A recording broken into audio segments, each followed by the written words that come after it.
Hello, everyone. Welcome back to Mallory's Weird World Adventures, the podcast. I'm your host, Mallory, and I'm here to show you just how weird this world of ours really is. So today, I thought I would talk to you guys about something that kind of came back up and cycled through after not being relevant for a couple of years, but is one of my favorite places that I have ever visited, and that is Heidelberg, Germany. Heidelberg is really quite incredible. I had the distinct pleasure of visiting Heidelberg for several days a couple of years ago, and I have to say that I was completely blown away by how distinctive, beautiful, and memorable this city was. Honestly, if I had to pick a place in Europe to live, I'm pretty sure it would be Heidelberg for me. That's how much I loved it. It has elements from the Holy Roman Empire, the French, the Germanic, and naturally very modern roots from the trendy university city it has become today. Its buildings, streets, and natural landmarks tell a very rich story. You can actually walk through the old town of Heidelberg, look at a building, see its base, and know about when it was constructed, and then see where it has been addended or added to, and read a history of the building by looking at its architecture. I actually had a guide when I was going through Heidelberg that showed me some examples of that, and it's pretty incredible. So you can kind of visually see the different time periods all kind of built on top of each other in Heidelberg, which is really pretty extraordinary. The Heidelberg Palace is a prime example of this, honestly. You can see its medieval base and that it was made from stone originally, and then you can also see where it was built up by the French and added to centuries later. That's what I love about a lot of the older cities in Europe, is they were always kind of works in progress. You know, everything grows and changes and evolves with the time, and you can see representation of many of the major time periods exist in these old cities, and Heidelberg was definitely no different. Robert Bunsen, who you may know because of the Bunsen burner, worked at the university and developed spectral analysis, the groundwork for modern astronomy, while he was in Heidelberg, so it has some pretty fantastical history in itself with that. Like any happening town with a mountain of history behind it, Heidelberg also has a plethora of unusual spots and legends you really have to see for yourself. I mean, there were so many cool little bizarre nods, stories, adventures. So I think that's kind of why I loved Heidelberg so much. So naturally, this being my favorite point of interest anywhere I go, I found myself scouring its core for the more unique and occasionally strange places that make Heidelberg so special. And of course, I found a plethora of really cool places in Heidelberg that were unique and, dare I say, strange. So without further ado, I want to talk to you guys today about some of the most unique things to see while you are in Heidelberg. Let's get started.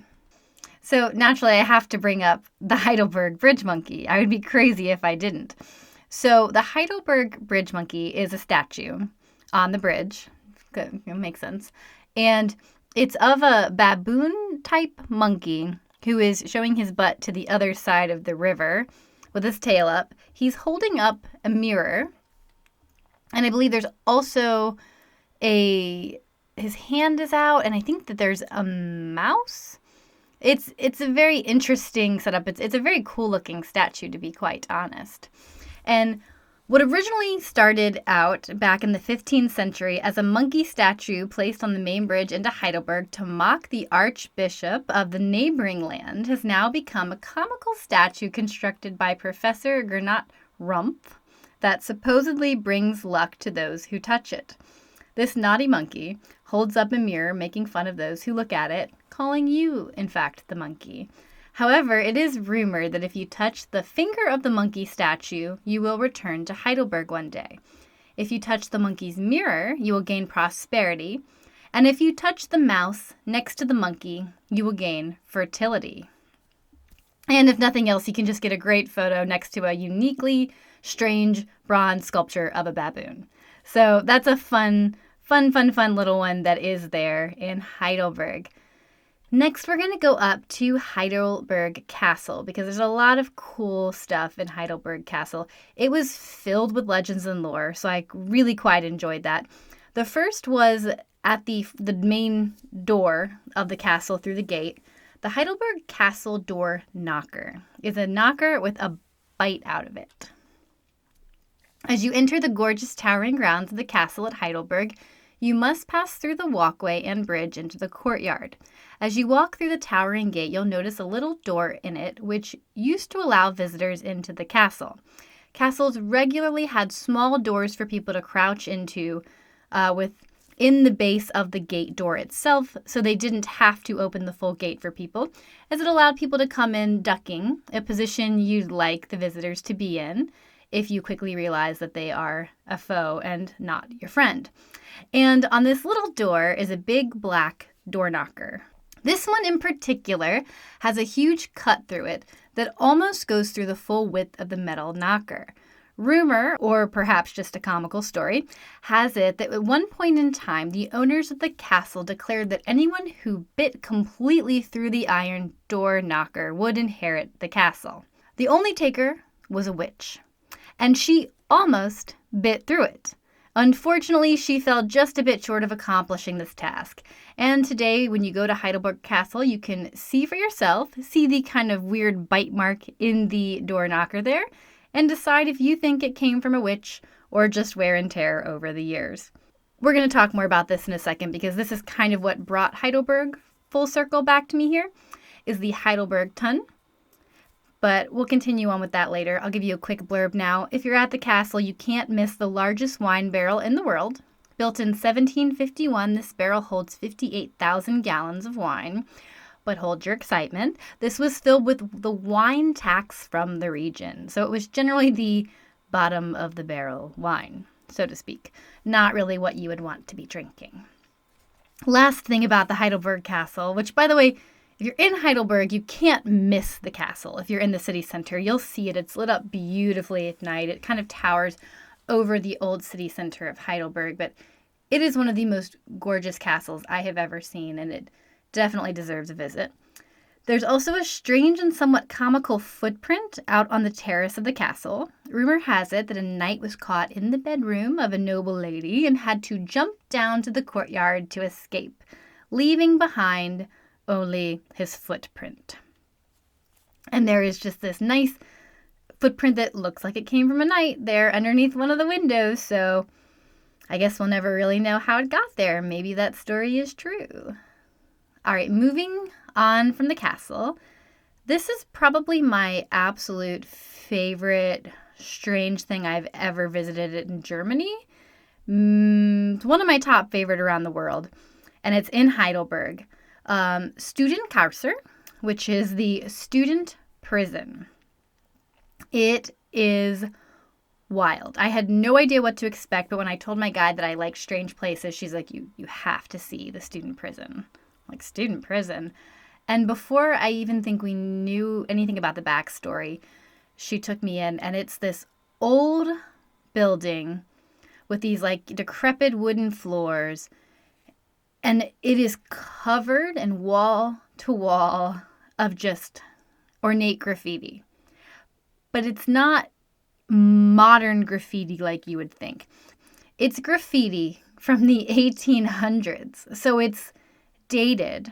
Let me get into the story before I go more. I mean, just picture this. An old building covered in graffiti, but that was put this way from wall to wall, ceiling, every aspect of it from the 1800s. All right, if you love strange and unusual pieces of history, then I strongly recommend that you visit the student prison in Heidelberg.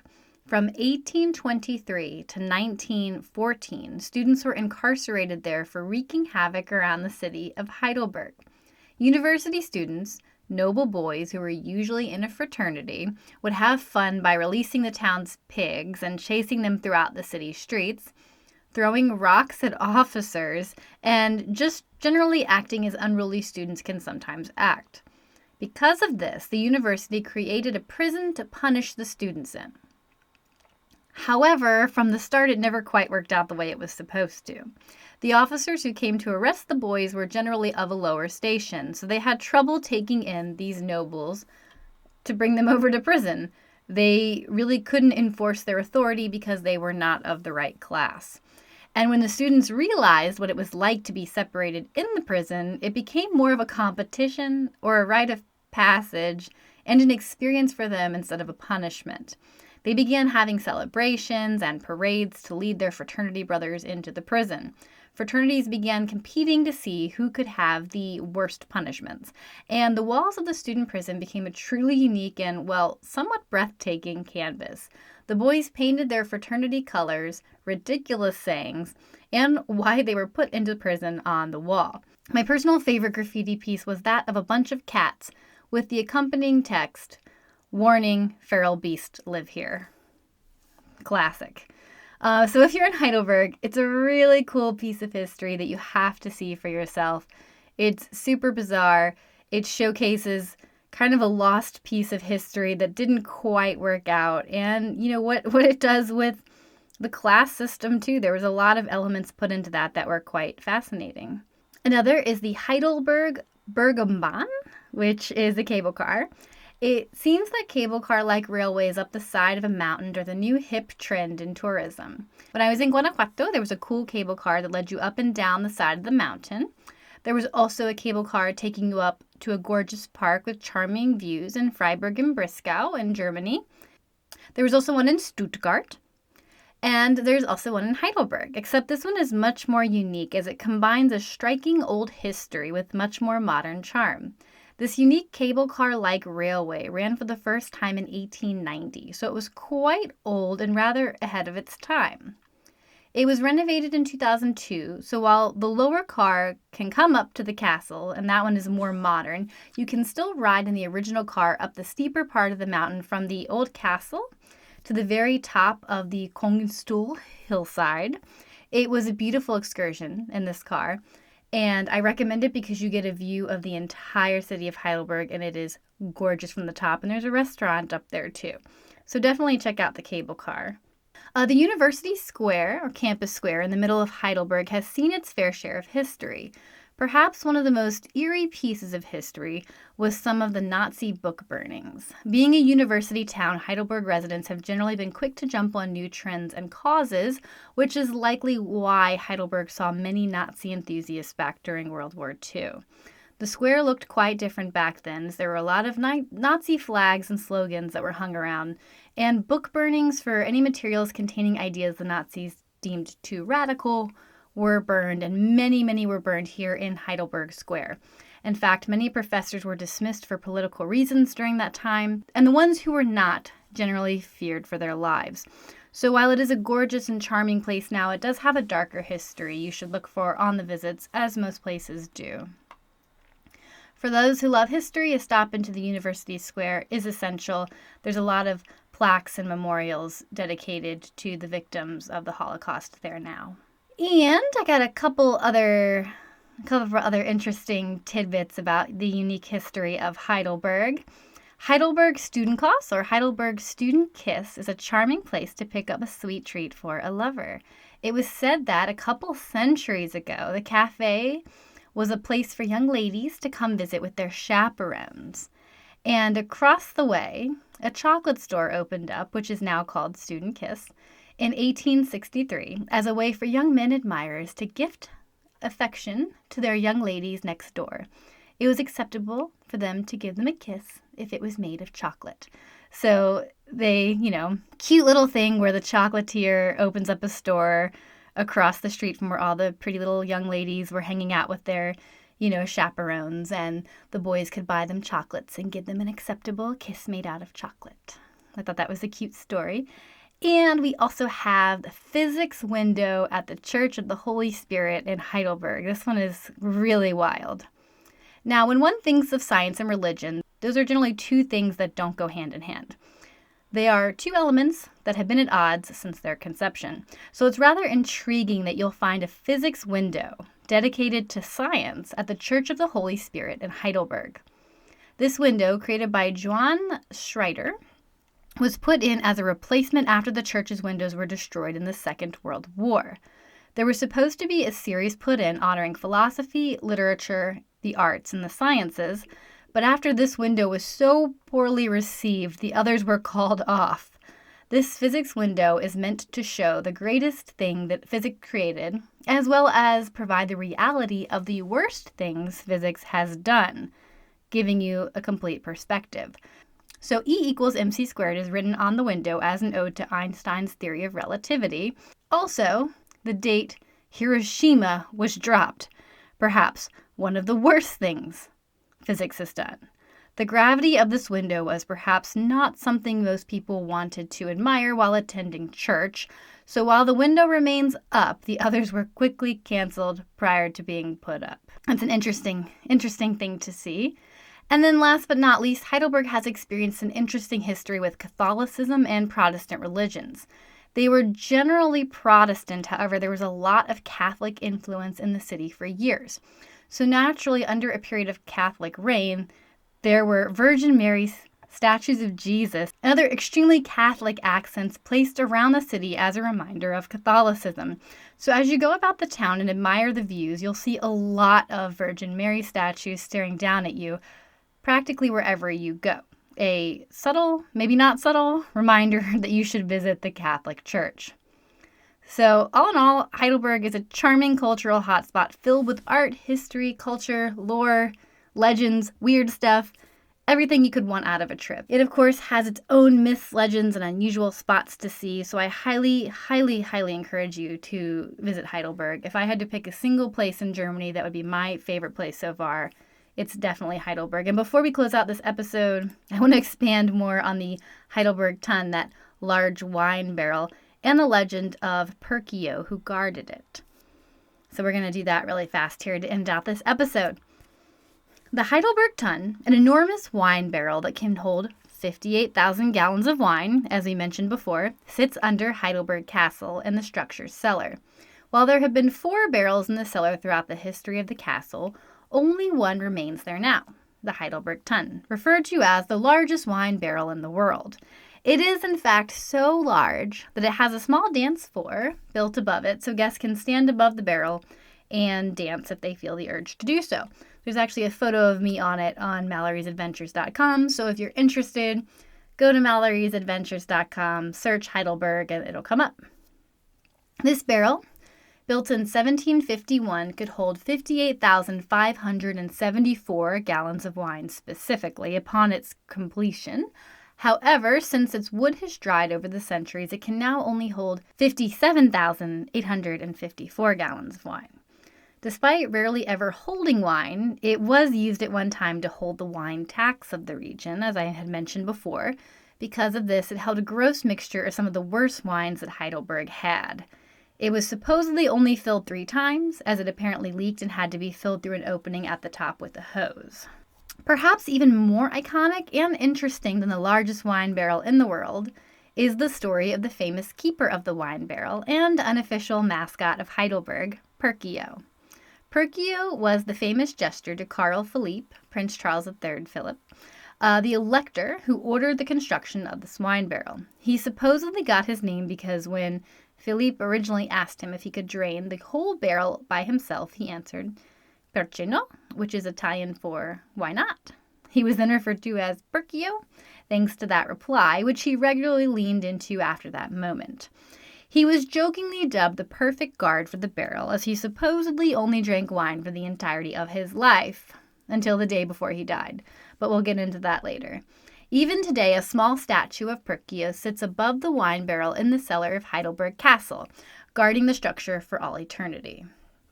Supposedly born under the name Clemens Pankert, though some say his real name was Giovanni Clementi, Perkeo was a button maker in Salern, a small village in Italy, before serving Prince Charles III, Philip, as his cupbearer and personal entertainer in Heidelberg.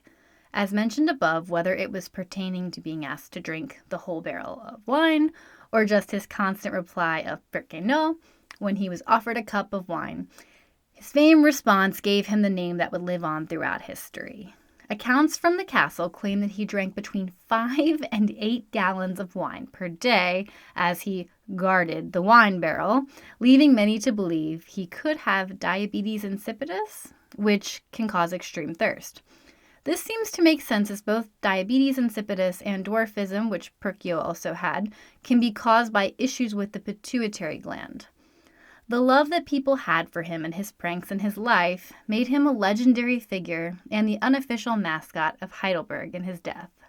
Today you can still see small statues of him throughout the city, and many establishments and institutions are even named after him. But it isn't just the story of Perkeo's life that made him go down in German legend, rather the story of his death. The story of his death was perpetuated in a letter by Victor Hugo.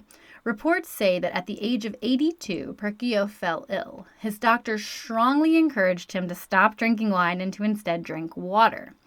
Supposedly, Perkeo drank the first glass of water in his life at the age of 82 and abruptly died the next day, leaving the town to say that drinking water had actually killed their beloved jester. Others spread the tale that the king played a prank on Perkeo and replaced his beloved wine with water, and just as in the other tale, the water killed Perkeo. Considering the amount of wine he drank, he could have realistically gone into withdrawal so severe that it killed him. So maybe water really did kill him. His legend will forever tell that tale. Perkeo's life is celebrated annually during Carnival. And if you've ever had the pleasure of stepping into the city center of Heidelberg, and I really hope you do, you will see his imprint all around you throughout the city. So that's what I have for you guys today. This came back up full circle, actually, because Michael told me about Perkeo again recently. He's like, you should hear this story from Heidelberg. It might be interesting. And I'm like, oh, wait, no, I've been there, and I know exactly what you're talking about. So I thought it would be a fun thing to speak to you all about today. Thank you guys so much for tuning in to this episode of Weird World Adventures, the podcast. And until next time, I hope you all stay weird.